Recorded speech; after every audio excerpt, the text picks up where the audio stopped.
أما بعد فأعوذ بالله من الشيطان الرجيم بسم الله الرحمن الرحيم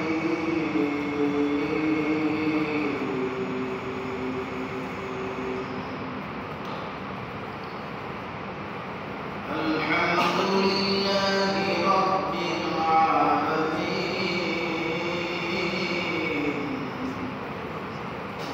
الرحمن الرحيم مالك يوم الدين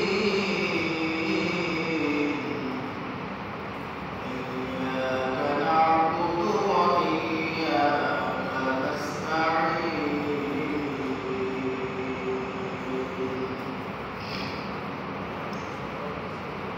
اهدنا الصراط المستقيم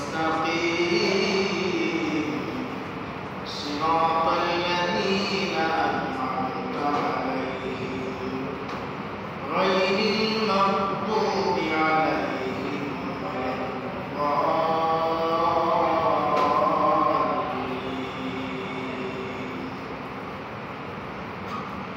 آمين. قال النبي صلى الله عليه وسلم إن أشد الناس بلاء الأنبياء ثم الأمثل فالأمثل وقال عليه الصلاة والسلام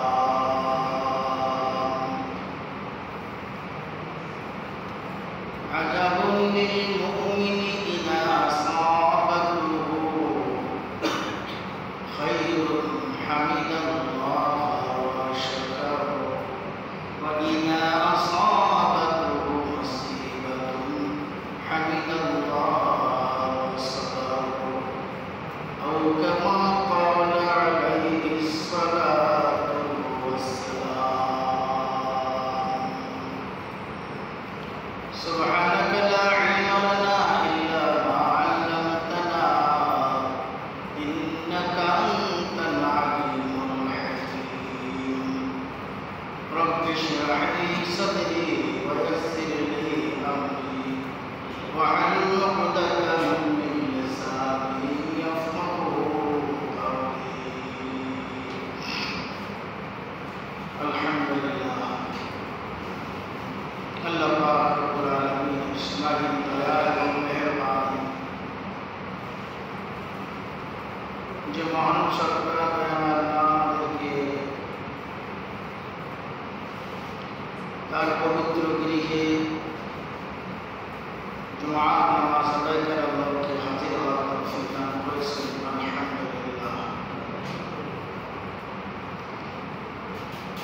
মানুষের উচিত প্রতিটা অবস্থায় প্রতিটা ক্ষণে আল্লাহ তাআলা ফয়সালার উপরে রাজি এবং খুশি থাকা এবং সর্বাবস্থায় আল্লাহ তাআলার প্রশংসা করা। আল্লাহ তাআলার ফয়সালা সুখকর হোক কিংবা দুঃখকর হোক, দুঃখজনক হোক, খাঁটি ইমানদারের পরিচয় হলো বৈশিষ্ট্য হলো সে সর্বাবস্থায় আল্লাহ তাআলার প্রশংসা করবে। সরকার দু জাহান নবী করিম সাল্লাল্লাহু আলাইহি ওয়াসাল্লাম ইরশাদ করেছেন মুস্তাদরাকে হাকিমের ভিতরে 1894 নম্বর হাদিসে এসেছে হযরত আব্দুল্লাহ ইবনে আব্বাস রাদিয়াল্লাহু তাআলা আনহুমা বর্ণনা করেন যে নবী করিম সাল্লাল্লাহু আলাইহি ওয়াসাল্লাম ইরশাদ করেন আউয়ালু মান ইউদআ লিল জান্নাতি ইয়াওমাল কিয়ামাহ হাসরের ময়দানে কিয়ামত দিবসে সর্বপ্রথম তাদেরকেই জান্নাতে প্রবেশ প্রবেশের জন্য আহ্বান করা হবে, ডাকা হবে। আল্লাযীনা যাহারা ইয়াহমাদুনাল্লাহ, আল্লাহ তাআলার প্রশংসা করত, ফিসসাররাই, সুখের সময়ও, অদ্দাররাই, এবং দুঃখের সময়। যারা সুখের সময়ও আলহামদুলিল্লাহ বলতো, দুঃখ আসলেও বলতো আলহামদুলিল্লাহ, ভালো পরিস্থিতিতেও বলতো আলহামদুলিল্লাহ, অনুকূল পরিস্থিতিতেও যেমন বলতো আলহামদুলিল্লাহ, প্রতিকূল পরিস্থিতিতে, প্রতিকূল অবস্থাতেও বলতো আলহামদুলিল্লাহ। অর্থাৎ সর্ব অবস্থায় তারা আল্লাহ তাআলার ফায়সালায় সন্তুষ্টি প্রকাশ করে সে আল্লাহ তাআলার প্রশংসায় সে মগ্ন থাকত। সরকার জাহান নবী করিম সাল্লাল্লাহু আলাইহি ওয়াসাল্লাম বলেন, তাদেরকে সকলের আগে জান্নাতে প্রবেশের জন্য আহ্বান করা হবে। সকালে বলি সুবহানাল্লাহ। আমরা অনেক সময় আছি, সুখের সময় খুব আলহামদুলিল্লাহ বলি, সন্তান পাশ করেছে, আশানুরূপ ফলাফল পেয়েছে, শুধু আলহামদুলিল্লাহ বলতে থাকে, মানুষকে বলতে থাকে, শোনো আমার ছেলে জিপিএ 5 পেয়ে পাশ করেছে, এ+ দিয়ে পাশ করেছে, এ গ্রেডে পাশ করেছে। মানুষকে সুসংবাদ শোনাতে থাকে। অনুরূপভাবে সন্তান একটা চাকরি পেয়েছে, স্বপ্ন পূর্ণ হয়েছে, সে নিজে বলে আলহামদুলিল্লাহ, এবং মানুষকে সুসংবাদ শোনায়। শুধু সুসংবাদ শোনায় না, বরং মিষ্টান্ন ভোগ করায়, মিষ্টি খাওয়ায়, আপ্যায়ন করে, মানুষকে বিভিন্ন ধরনের প্রেজেন্টেশন দেয়। এটা সুখের সময় খুব করে, কিন্তু দুঃখ আসতে পড়ে, মুসিবত আসতে পড়ে, সে ভঙ্গুর অবস্থায় পতিত হয়, ভেঙ্গে পড়ে। এটা ঈমানদারের পরিচয় নয়, এটা ঈমানদারের বৈশিষ্ট্য নয়। এজন্য সরকার জাহান নবী করিম সাল্লাল্লাহু আলাইহি ওয়াসাল্লাম ইরশাদ ফরমান, আজাবুল লিল মুমিন, ওই মুমিনের জন্য বড় আশ্চর্য, ওই মুমিনের জন্য আমি আশ্চর্যান্বিত হই, ওই মুমিনের কর্মে আমি বড্ড অভিভূত হয়ে যাই।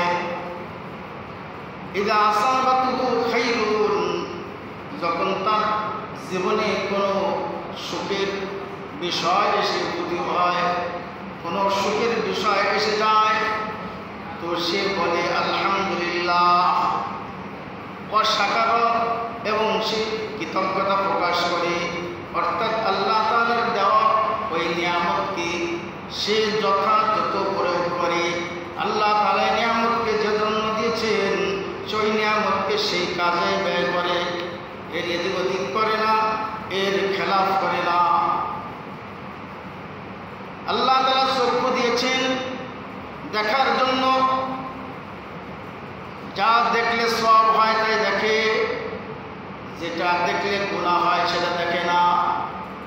কান দিয়েছেন ভালো কথা শোনার জন্য, কান একটা নিয়ামত, এই নিয়ামতকে যথাযথভাবে সে কাজে লাগায়। যে আওয়াজ শুনলে তার কানের ইবাদত হয়, যে আওয়াজ শ্রবণ করলে তার আমলনামায় সওয়াব লিখিত হয়, সে সেটাই শোনে। আর যেটা শুনলে গুনাহ হয়, পাপ হয়, এটা সে শ্রবণ করে না, শোনে না। এটা কানের শুকর, এটা কানের কৃতজ্ঞতা। প্রতিটা অঙ্গ প্রত্যঙ্গকে যথাযথ প্রয়োগ করে, কারণ চক্ষু দিয়েছেন কে? আল্লাহ। তো আল্লাহ তাআলাকে সে ধন্যবাদ জানায়, বলে আলহামদুলিল্লাহ। চক্ষুকে সেই দৃশ্য দেখার কাজে ব্যয় করে, যে দৃশ্য দেখলে আল্লাহ তাআলা খুশি হন, তো এটা দেখলে তার সওয়াব হয়। যখন সে ভালো নিয়তে, সওয়াবের নিয়তে এটা দর্শন করে, তো তার আমলনামায় সওয়াব নেকি জমা হইতে থাকে। আর যে দৃশ্য দেখলে গুনাহ হয় এটা দেখে না, সরাসরিও দেখে না, ছায়াছবিও দেখে না, কোনো পিকচার দেখে না। এটা হলো চোখের শুকরিয়া। হাত ওই কাজে ব্যয় করে যে কাজ করলে সব হয়, যে কাজ করলে গুনাহ হয় না, ওই কাজে হাত স্পর্শ করে। ঘুষের কাজে হাত স্পর্শ করে না, চুরির কাজে হাত স্পর্শ করে না, হারামভাবে হাতটা পর নারীর গায়ে স্পর্শ করে না। এটা হলো হাতের শুকরিয়া। পাকে ওই কাজের দিকে হেঁটে হেঁটে নিয়ে যায় না যে কাজে গুনাহ হয়। সিনেমা দেখতে যায় না, চুরি করতে যায় না, কোনো গুনার কাজে তার পদক্ষেপ পতিত হয় না। এটা হলো পায়ের শুকরিয়া। পাকে সেই কাজে নিয়ে যায় যে কাজে সওয়াব হয়। মসজিদে যায়, দ্বীনের কাজে যায়, দ্বীনের দাওয়াতে যায়, দ্বীনের সেবায় যায়, দ্বীনের জিহাদে যায়। যে কাজে গেলে আল্লাহ তাআলা খুশি হন, ওই কাজে পাকে ব্যবহার করা পায়ের শুকরিয়া। এই জন্য রব্বুল আলামিন বলেন আলহামদুলিল্লাহি রাব্বিল আলামিন।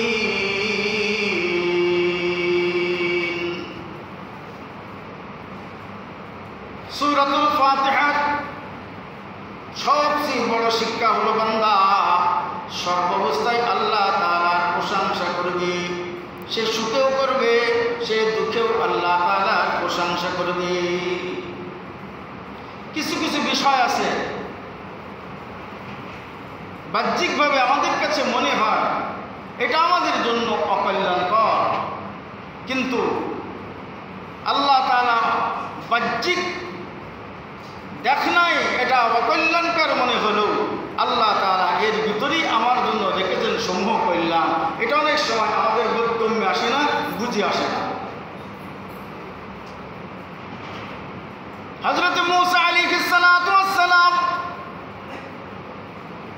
একদিন রাস্তা দিয়ে যাচ্ছেন,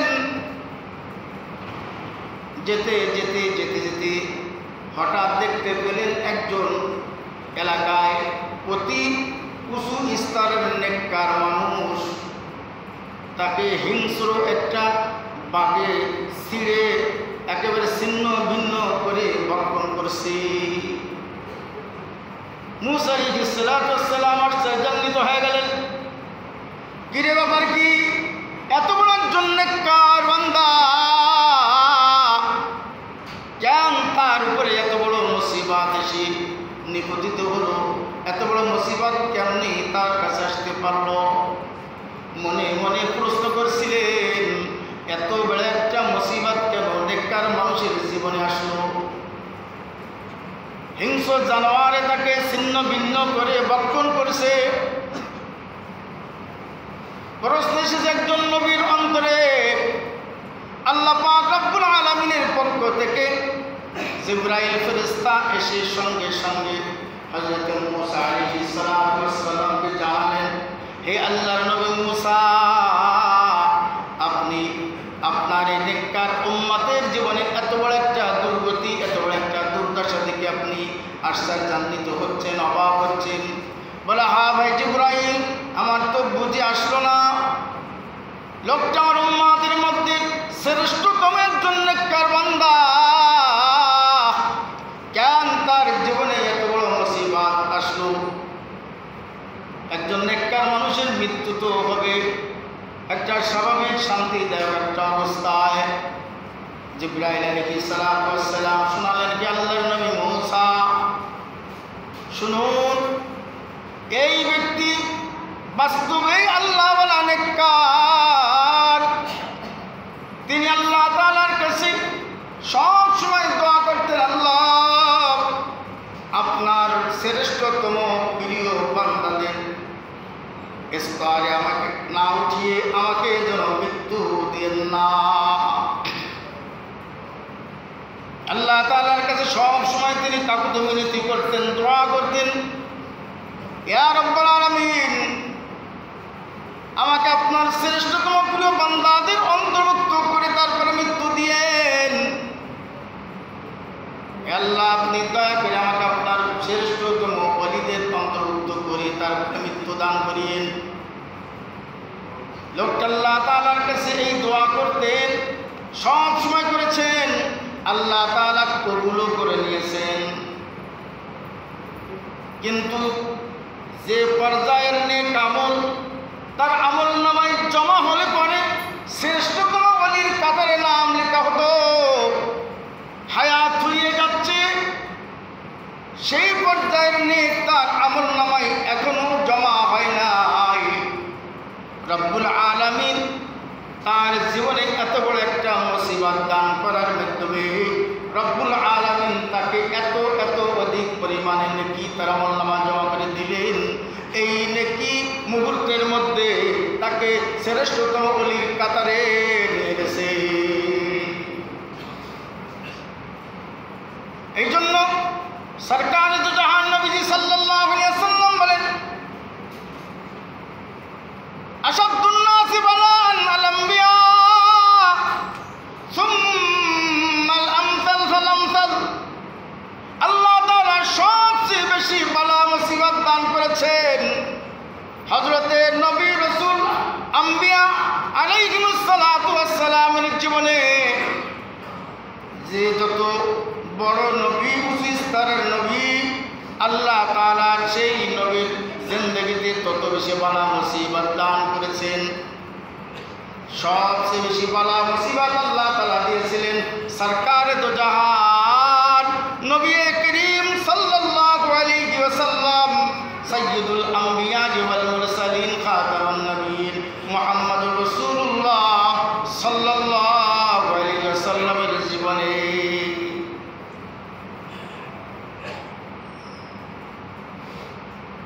এরপরে অন্যান্য নবীদের জীবনে আল্লাহ তাআলা কম বেশি মুসিবত দান করেছেন, কাউকে বাহ্যিক মুসিবত, কাউকে আন্তরিক কিছু পেরেশানি দান করেছিলেন। এইসব বাহ্যিক কিংবা আভ্যন্তরীণ পেরেশানি আল্লাহ তাআলা কম বেশি প্রত্যেক নবীকে দান করেছিলেন। যে নবীর জীবনে মুসিবত যত বেশি, আল্লাহ তাআলা সেই নবীকে তত বেশি মর্যাদাশীল নবীর স্থান দান করেছেন। যে নবীর জীবনে মুসিবত যত কম, আল্লাহ তাআলা ওই নবীর মর্যাদা তত কম করে দিয়েছেন।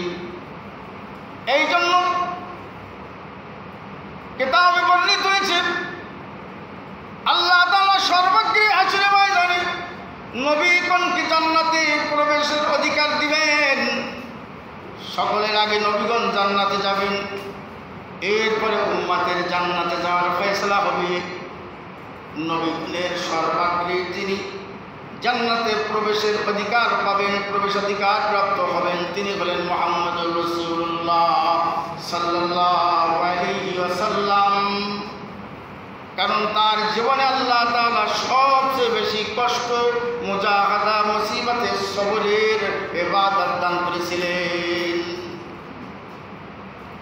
আর নবীগণের সিরিয়ালে সকলের শেষে যিনি জান্নাতে প্রবেশ করবেন তিনি হবেন হযরতে সাইয়েদনা সুলাইমান আলাইহিস সালাতু ওয়াস সালাম।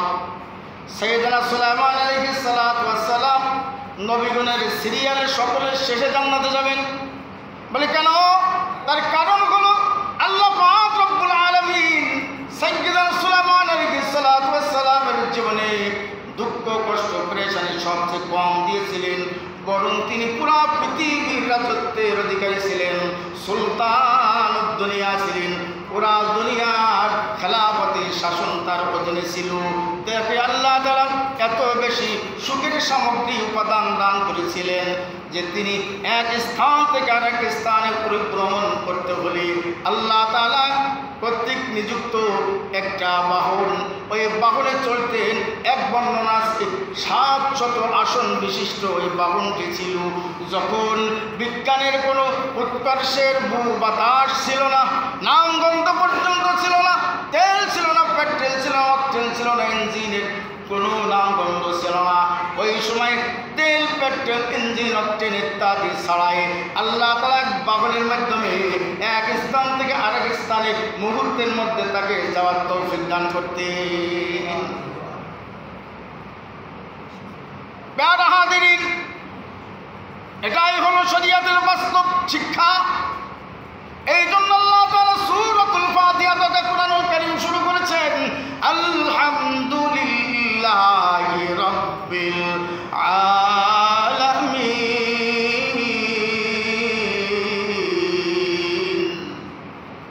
সর্বপ্রকার প্রশংসা আল্লাহ তাআলার জন্য। কিতাবে বর্ণিত হয়েছে একদিন হযরত ঈসা রূহুল্লাহ আলাইহিস সালাতু ওয়াস সালাম তিনি এক সফরে যাচ্ছেন। হঠাৎ করে দেখেন একজন অন্ধ, বধির, বোবা, ল্যাংড়া লোক, সর্বশরীর ঘা হয়ে গেছে, ক্ষত বিখ্যাত হয়ে পচন ধরেছে, সর্বশরীর থেকে পোকা ছিটকে ছিটকে বের হচ্ছে, দুর্গন্ধ ছুটছে। কিন্তু এই অবস্থায় ওই মানুষটা আল্লাহ তাআলার প্রশংসা করছেন আলহামদুলিল্লাহিল্লাযী আফানি, আলহামদুলিল্লাহিল্লাযী আফানি। আল্লাহ তাআলার প্রশংসা, সে আল্লাহর জন্য প্রশংসা যিনি আমাকে সুস্থতা দান করেছেন, আমাকে সুস্থতা, অনেক নিরাপত্তা দান করেছেন, অনেক বিষয় থেকে নিষ্কৃতি দান করেছেন। মিম্মা ইবতালা বিহি কাসীরাম মিন খালকিহি। আল্লাহ তাআলা অনেক অগণিত সৃষ্টি থেকেও আমাকে অনেক ভালো রেখেছেন, এই জন্য আমি আল্লাহর প্রশংসা করছি আলহামদুলিল্লাহ। নবী ঈসা আলাইহিস সালাম হতবাক হয়ে গেলেন, এই রে, তোমার মতো এত মুসিবত ক্লিষ্ট, মুসিবতগ্রস্ত মানুষ তো আমি দুনিয়াতে কোনোদিন দেখি নাই। এরপরও তুমি এইভাবে আল্লাহ তাআলা প্রশংসা করে চলেছ। আল্লাহ তাআলা তোমাকে অনেক ভালো রেখেছেন অনেক মাখলুক থেকে। কি তুমি তোমার মধ্যে সেই নিয়ামত দেখতে পেলে? তখন এই অন্ধ, বধির, বোবা মানুষটা বলছে, হ্যাঁ আল্লাহর নবী ঈসা, আল্লাহ তাআলা জাগতিক অনেক মুসিবত হইতে আমাকে দিয়েছে, কিন্তু রব্বুল আলামিন আমাকে যে বেঈমান করেন নাই, কাফের বানান নাই, মুশরিক বানান নাই, মুসলমান ইমানদার হিসেবে দুনিয়াতে আল্লাহ তাআলা আমাকে জীবন ধারণের তৌফিক দান করেছেন। এর থেকে বড় নিয়ামত আর কি হইতে পারে? তানবীহুল মুফতারিন কিতাবের মধ্যে ইমাম আব্দুল্লাহ শাহরানী রাহমাতুল্লাহ আলাইহি আরেকটি ঘটনা লিখেছেন। একদিন সরকারে তো জাহান নবী করিম সাল্লাল্লাহু আলাইহি ওয়াসাল্লাম সর্বাবস্থায় আল্লাহ তাআলার প্রশংসা, এই প্রসঙ্গে দীর্ঘ আলোচনা পেশ করছিলেন। ইত্তাবসারে হযরতে ওমর রাদিয়াল্লাহু তাআলা আনহু মসজিদে নববীতে প্রবেশ করলেন। মসজিদে নববীতে প্রবেশ করার পর হযরতে ওমর রাদিয়াল্লাহু তাআলা আনহু সরকার দু জাহান নবীজি সাল্লাল্লাহু আলাইহি ওয়াসাল্লামকে বলছেন, ইয়া রাসূলুল্লাহ, ইয়া হাবিবাল্লাহ, সর্বাবস্থায় আল্লাহ তাআলার প্রশংসা করতে হবে, এটা তো বুঝলাম। বাইরে একটা ব্যক্তি, সে বড় অসহায়, তাকে দেখে আসলাম এইমাত্র, তার চোখ নাই, সে কথা বলতে পারে না, কানেও শুনতে পারে না, সে হাঁটা চলাও করতে পারে না, হাত নাই, পা নাই, চোখ নাই, কান নাই, কথাও বলতে পারে না, জিহ্বা আছে কিন্তু কথা বলতে পারে না। হে আল্লাহ রাসূল, এই ব্যক্তি কিসের জন্য আল্লাহ তাআলার প্রশংসা করবে? সরকার দু জাহান নবী করিম সাল্লাল্লাহু আলাইহি ওয়াসাল্লাম বলেন, এই আমার একটু খোঁজ নিয়ে দেখো তো ওই লোকটা সুস্থভাবে পেশাব পায়খানা করতে পারে কিনা। ওমর রাদিয়াল্লাহু তাআলা আনহু খোঁজ করে জানলেন, হ্যাঁ লোকটা সুস্থ অবস্থায় ভালোভাবে পেশাব পায়খানা করতে পারে। নবী করিম সাল্লাল্লাহু আলাইহি সাল্লাম বললেন, আয় ওমর, তুমি কি সুস্থভাবে ভালোভাবে পেশাব পায়খানা করতে পারাকে সাধারণ একটা নিয়ামত মনে করছো নাকি? কি বলেন? আমাদের সমাজে কত কোটি কোটি টাকার মালিক আছে, ঔষধের পর ঔষধ খেয়ে যাচ্ছে, কিন্তু ঠিকমতো পায়খানা হচ্ছে না। আছে কাছে না বলেন? কত মানুষ আছে পেশাবের প্রবলেম, পায়খানার প্রবলেম, কত ধরনের সমস্যায় জর্জরিত, কিন্তু আল্লাহ তাআলা কোনো না কোনো একটা নিয়ামত অবশ্যই তাকে দান করেছেন। এই জন্য আল্লাহ বলেন, সুম্মা লাতুসআলুন্না ইয়াওমাইযিন আনিন নাঈম।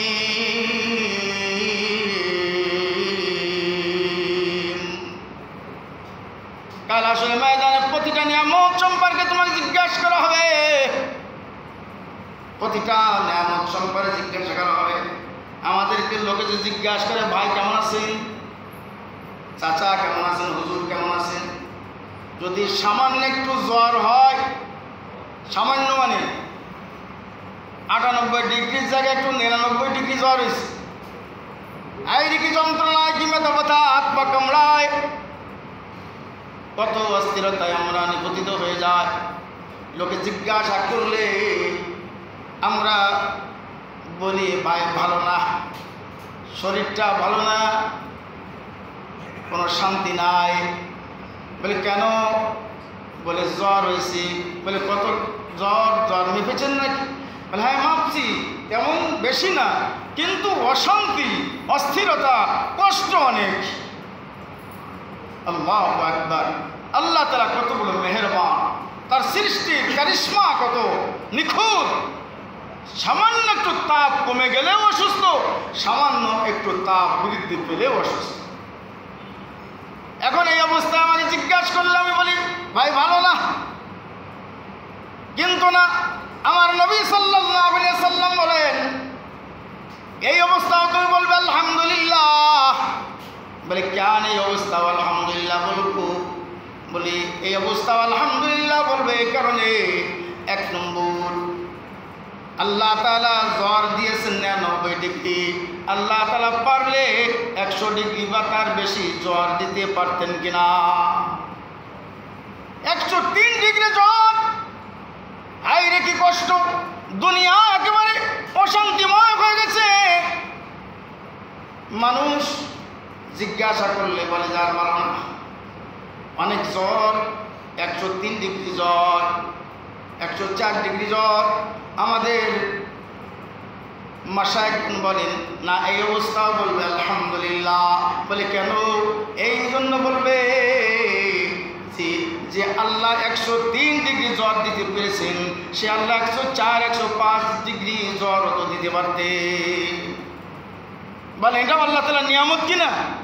অবশ্যই আল্লাহ তাআলার নিয়ামত। জিজ্ঞেস করছে, ভাই কেমন আছেন? বলে ভালো না। বলে কেন, কি হয়েছে? বলে যে সারা রাত দাঁতে যন্ত্রণা করছে। বলে কয়টা দাঁতে যন্ত্রণা? বলে একটা দাঁতের যন্ত্রণা, সারা রাত ঘুমাইতে পারে নাই। জিজ্ঞাসা করলে মানুষ বলে, ভাই ভালো না, অসুস্থ। কিন্তু না, এই অবস্থায় বলবে আলহামদুলিল্লাহ আলা কুল্লি হাল, আলহামদুলিল্লাহ আলা কুল্লি হাল, সর্বাবস্থায় আল্লাহ তাআলার প্রশংসা করি আমি। বলে কেন? বলে যন্ত্রণা হয়েছে তো একটি মাত্র দাঁতে, এখন 31টা দাঁত সুস্থ আছে, আমার চোখ দুটো সুস্থ দেখতে পাই, আমার কান দুটো সুস্থ দেখতে শুনতে পাই, আমার জিহ্বাটাও সুস্থ, আমি কথা বলতে পারি, আমার হাত পা সুস্থ, আমি কাম কাজ করতে পারি, আমার যকৃৎ সুস্থ, আমার হার্ট সুস্থ, আমার লিভার সুস্থ, আমার ফুসফুস সুস্থ, আমার রক্তের প্রেশার ঠিকঠাক আছে, সব ঠিক।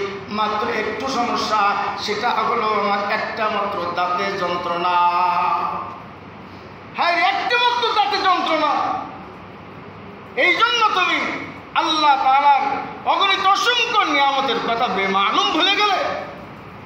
এই জন্য আল্লাহর হাবিব সাল্লাল্লাহু আলাইহি সাল্লাম বলেন, ওয়াইযা আসাবাতু মুসিবাতুন, যখনই তোমার সামনে কোনো মুসিবত এসে উপনীত হবে তখনও বলবে আলহামদুলিল্লাহ, আর সবর করতে থাকবে, ধৈর্য ধারণ করতে থাকবে।